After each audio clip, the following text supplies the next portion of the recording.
is the story about the Smiths family. The Smiths were unable to conceive children and finally decided to use a surrogate father to begin their family. On the day the proxy father was to arrive, Mr. Smith kissed his wife goodbye and he said, "Darling, I'm off to the office now. Don't you be nervous. Everything's gonna be all right. The man will be here soon." Half an hour later, just by chance, a door-to-door baby photographer happened to ring the doorbell hoping he could make a sale. "Morning, madam, I've come to..." "Don't explain," she said. "I've been expecting you." "Have you really? That's good. Did you know babies are my specialty?" "Well, I hope so.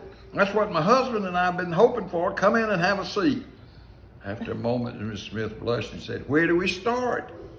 "Well, leave everything to me. I usually like to try 2 in the bathtub, 1 on the couch, and maybe a couple on the bed. Sometimes the living room floor can be fun. You can really spread out there." The bathroom, the living room floor. No wonder it hadn't worked for Harry and me. "Well, ma'am, none of us can guarantee a good shot every time.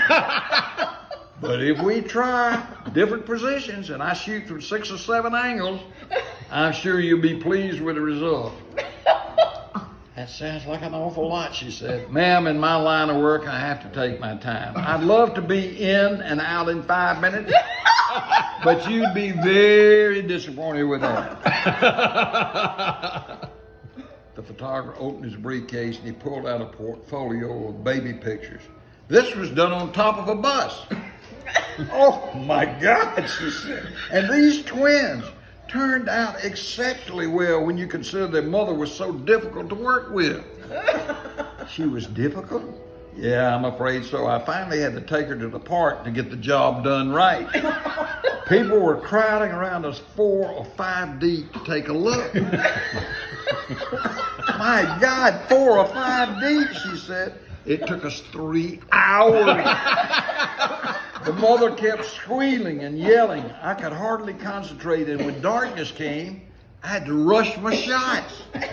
Squirrels began nibbling on my equipment so I had to pack it in." "You mean the squirrels actually chewed on your equipment?" "That's the truth, madam." "Well, if you're ready, I'll set up my tripod and we can get to work right away." "Your tripod?" "Yes, ma'am. I use a tripod to rest my Canon on.